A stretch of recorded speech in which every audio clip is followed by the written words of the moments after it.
Hi everyone, welcome to my channel. It is that time, it is tarot time with Cindy. I am doing a general collective message. I've pulled out some cards here. I'm seeing, you look like to me someone who is like hard at work, working really, really hard here, highly focused on something, maybe getting highly focused on something to the point where it becomes detrimental or unhealthy, and then it's almost like a ball comes through the window and hits you or something, or lands on your computer and hits you, and that is the energy that is around you. So that is what I'm seeing here for your energy. You have the fairy magic card, and you have the crow as well. The crow to me is coming across like the ball that comes into the window.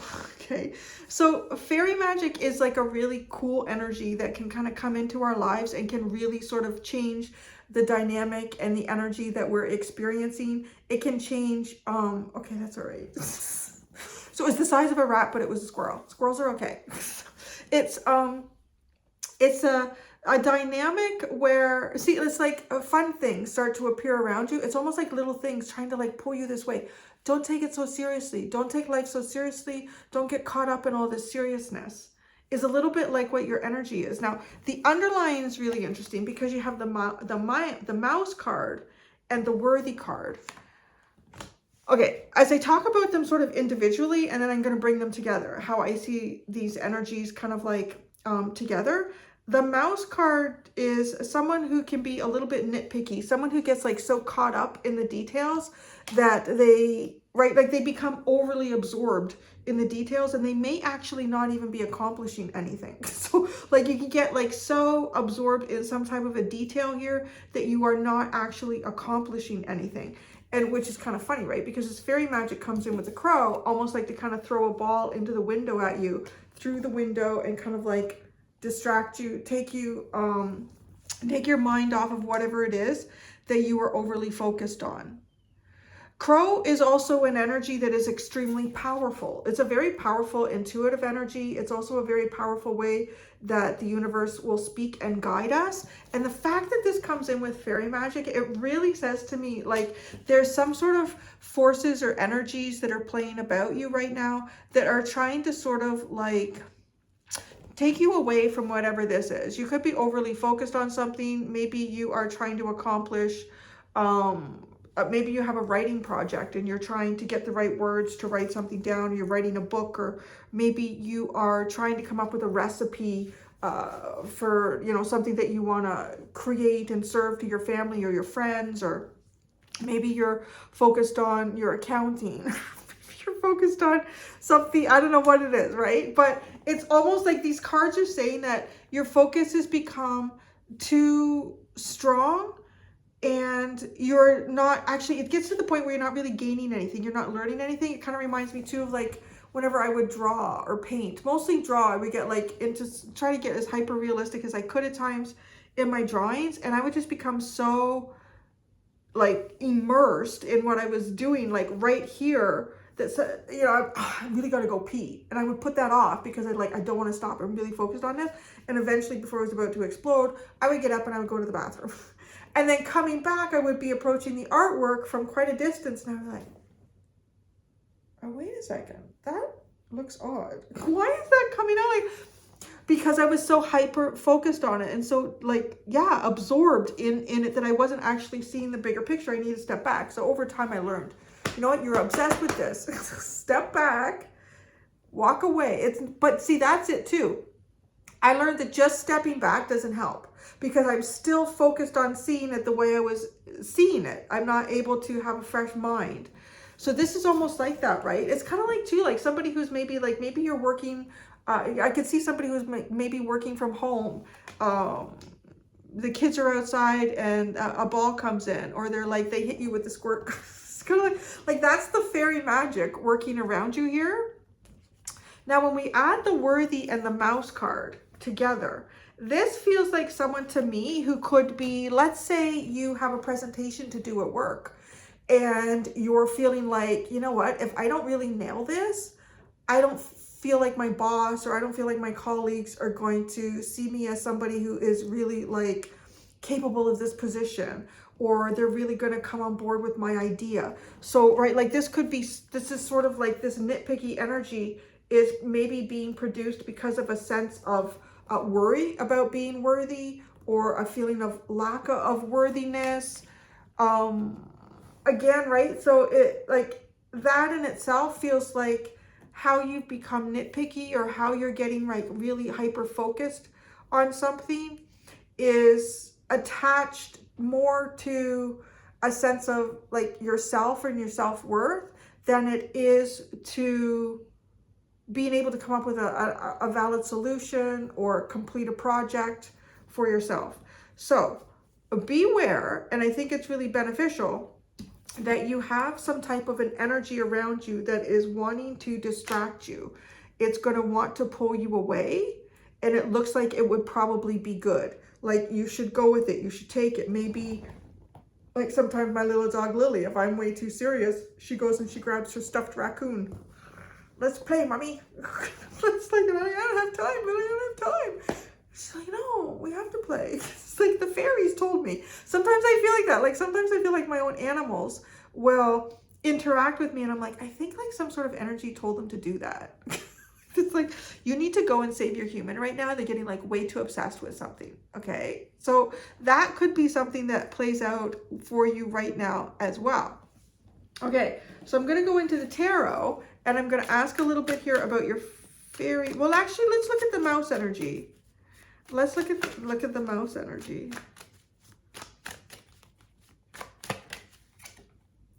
The Two of Wands. Nitpicky about the future. Maybe it's almost like trying to understand the future. You're trying to plan for the future. It's something about the future. Maybe you're trying to make something right for the future with the mouse. You're being really diligent about the future. Maybe you're trying to, I don't know, prepare for the future with the mouse. Something to do with the mouse or expectations. Again, it's giving me sort of like this vibe of somebody who's trying to prepare for a presentation at work, or somebody who's, yeah, like that, right? And you're thinking about, well, how will this project into the future? How will this work out in the future? Maybe I need to do this, or maybe I need to do that, and make sure that this works out okay. But then if my boss asks me this question, am I prepared to answer it? How would I answer that question? What, right? Like, I feel like I'm actually starting to channel it. So the Two of Wands. Oh, the Seven of Pentacles. It's like, yeah, oh, I need a new plan. This one's not working. We'll have to do something else here. The Three of Cups. And the Three of Swords. Oh my gosh. This really does feel like, okay, I have to come up with a different plan here. I got to do something that everybody's going to agree with.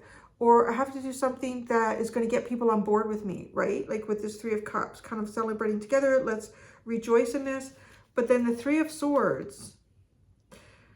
It almost, because this is a Three of Swords in this deck that has advanced beyond the typical Three of Swords.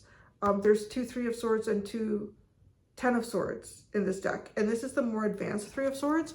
It's right. And somebody is taking the time here to look at, I don't know, it's like look at their own words. There's thoughts leaving their mind. I feel like you're processing something here too. Like this feels like you're processing something.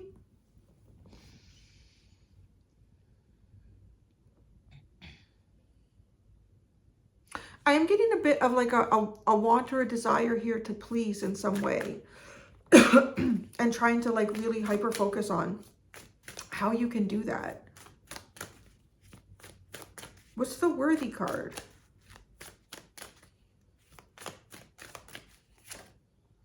The Ace of Swords.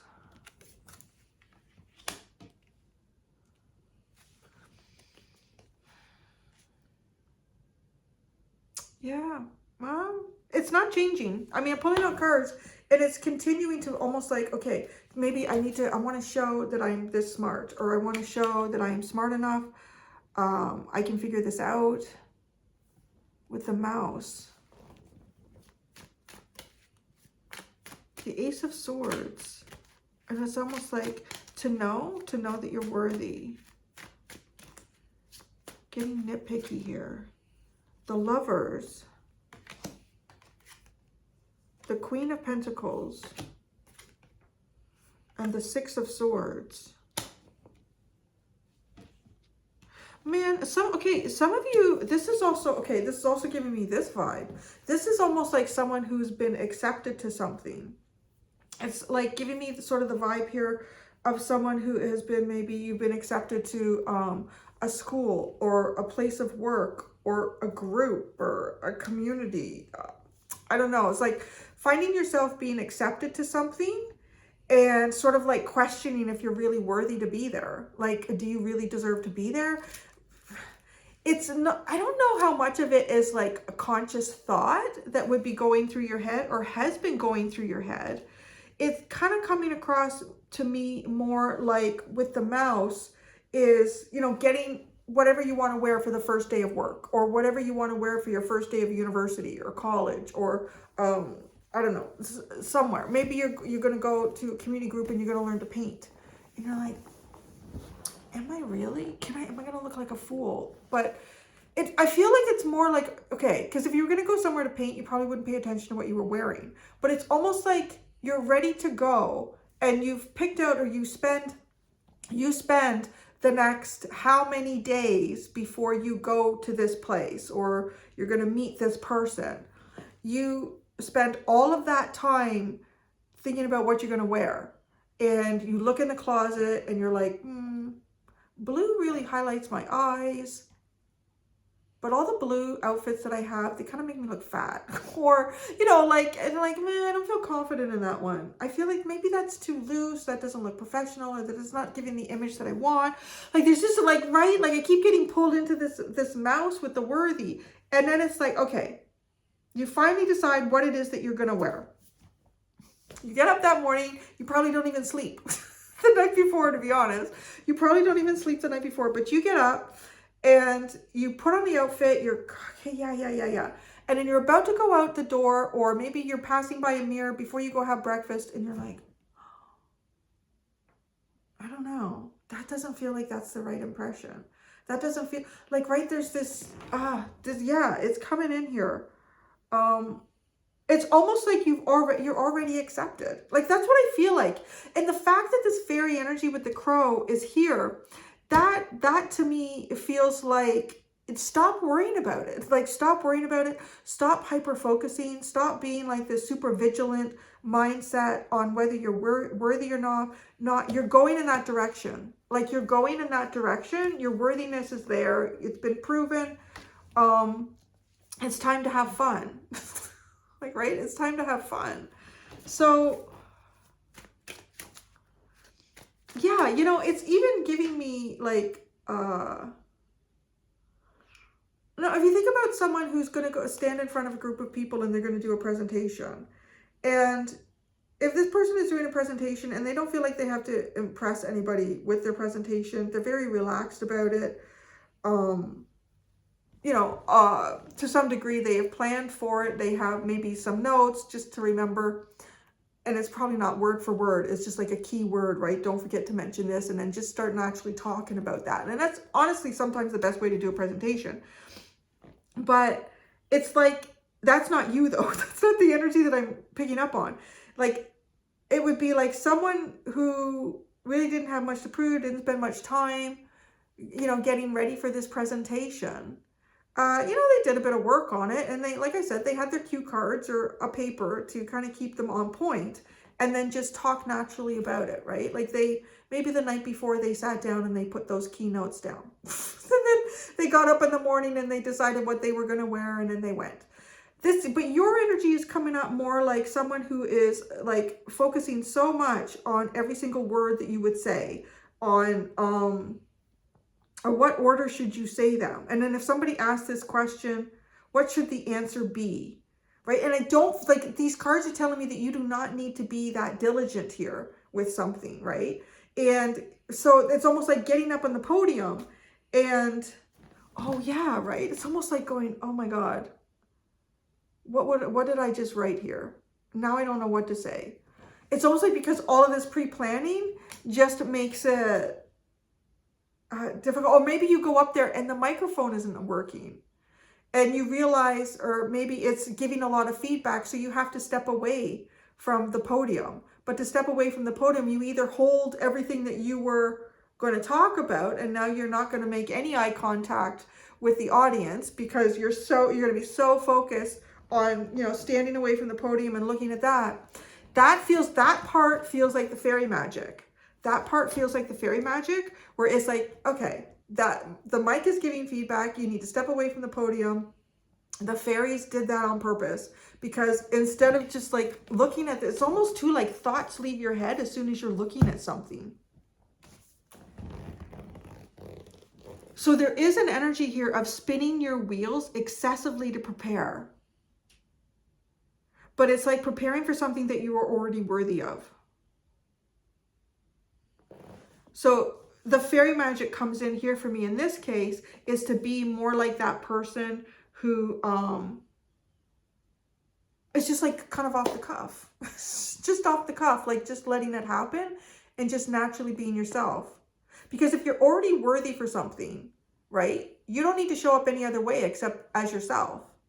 So the minute we start trying to overplan how we want to present ourselves or how we want to be seen or whatever it is, we are no longer ourselves, and we kind of do step out of our own worthiness in that way, right? So, okay, fairy magic. Oh.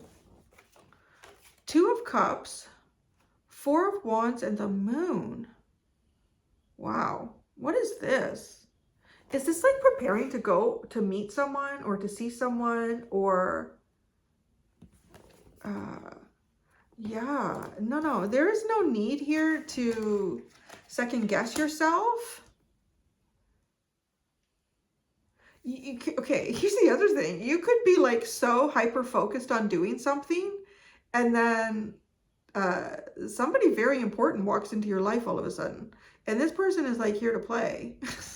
You're like, no, I have to do this. To do this right now. I have to get this done right now. And it's like, no, come here, we're gonna play. You know what this energy kind of reminds me of? It's not to say that men can't be responsible, but it is kind of like almost like I'm just imagining here like somebody who is making sure you've got like kids in the house. You're making sure that everybody gets their lunches are all put together, or this is all done, or that is all done, or you're getting the house ready because people are coming over, and then it's almost like your partner or someone like grabbing you and turning on the music and saying, come here, let's dance. And you're like, no, I don't have time to dance. Are you crazy? Your family's coming over. Like, we're gonna clean up the house. And no, it's okay. It's gonna be fun. You have no reason to impress anybody. I'm impressed. We're all impressed. Like, that's, I don't know. That's totally how this is coming across. But I gotta tell you, you are connected to someone here. You're connected to someone, like, I want to say through the moon. If you go out and you moon gaze, this person is moon gazing too. There's also a psychic connection that you have with this person. Because that's coming up through fairy magic, there could be times where this person's energy is intentionally trying to pull you in different directions. And it's to take some sort of weight. It's to take some sort of weight or hypervigilance that you find yourself getting into, to take you away from that. That's very interesting. It's getting very hot here. The sun, it was like snowy here for days. You can see now, like, look at where I live. It's fucking crazy. The snow all melted overnight. We had like, I want to say about six to 7 decent inches of snow. Now it's all gone and Cindy's sweating. Crow. Where is it coming in? Which way? It's coming in the door. The crow. The 9 of Swords. Whoop, there we go. The 9 of Swords. See, that's like the mouse. No, I need to do this now. I need to get on to that. I need to be doing this now. There's something reaching for you to take you out of... Like, look at the hands. Though, the hands, like... There could be some sort of energy that's trying to help you, but you're worried that it's not. That's not being helpful right now. Right? Like it's almost, you know, if you're in a relationship and your partner's family is coming over for dinner, you're like, okay, well, I don't want my mother-in-law, or I don't want this person like thinking that I don't clean the bathrooms well, or that you're doing, you know, all that shit. They can get into your head. Or you're cooking for them for the first time, so you want to make sure I got it all planned. All right, the meat is out. It's going to be room temperature when I put it in the oven, so it doesn't end up being tough when I'm cooking it. And then all of a sudden your partner like turns on the music and wants to dance. Like, that doesn't feel helpful. But it's meant to be helpful to you. Like, in some way here, it's going to be helpful. It could even be a friend with the Two of Cups. And could be a friend who comes around and says, hey, you've been focusing on that project too long. Why don't we go out for lunch and just pull? I really can't. I have to do, I really need to. You have no idea. If I don't do this right, my boss is just like, hey, I think it'd be good for you to come out for have some lunch. Just come out and have some lunch. Like, no, I can't. You should go and have some lunch. That is totally what this energy is. The Nine of Swords. Oh my gosh, the Three of Swords. You had the mouse with the other Three of Swords. No, it's like reverting back into something. Don't go there. The Two of Pentacles. And the Page of Wands.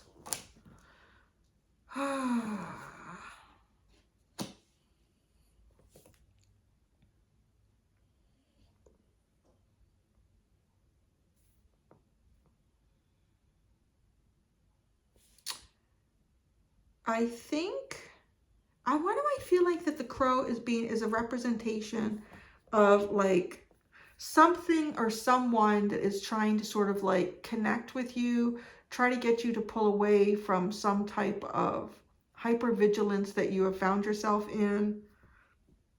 You might even be yourself, like just trying to have more fun if you find that you have been too serious in certain things that you have been working through. It is to have more fun here. But there is, this crow to me feels like either, like I said, like my dog Lily will do that sometimes. If I'm being too serious, or if she can sense that my mood isn't great because I'm stressing out about something, she'll go and get like a toy. Like, mommy, play. Play, mommy. And I'm like, no, I can't play right now, Lily. I don't have time. No, you're supposed to. It's almost like I can see her sitting there thinking like, well, I don't know what to do now, angels. You told me to get to play. She's not playing. But see, the crow comes across like my dog, Lily. Or the crow comes across like your partner or your friend or someone here who is trying to, I don't know, pull you out of looking at things too technically even. Yeah. And it's kind of like, it's hard. It's like, well, I don't know what to do. I don't know how to help my friend. I don't know how to do that. So yeah, this is a very interesting reading. Sorry. I have Larry fluff on my nose. I don't know where he is. Oh, I think he's sleeping in my sink. Okay. The whole thing is upright. So we have the Strength and the Eight of Cups. Interesting. Having the strength to walk away, having the control or having self-control when somebody walks away. You know, I want to say though, like with the mouse and the worthy, that is kind of, to me, that is having the strength and the courage to walk away. Or to stop investing in, you know, it doesn't mean a project that you're involved in, but just to give yourself a break. I don't know. Maybe this could be something bigger. Like this could be like a big cycle that you're going through a change in here as well. I'm going to go do the extended. In the extended, I'm going to ask, how can you let fairy magic into your life? And I'm also going to ask, because you do have these two cards here. You have these two cards here. I'm going to ask, who loves you and wants you to come out to play? So there is a link in the description below for the extended if you would like to follow me there. Thank you so much, everybody. Until next time, be gentle with yourselves. Bye.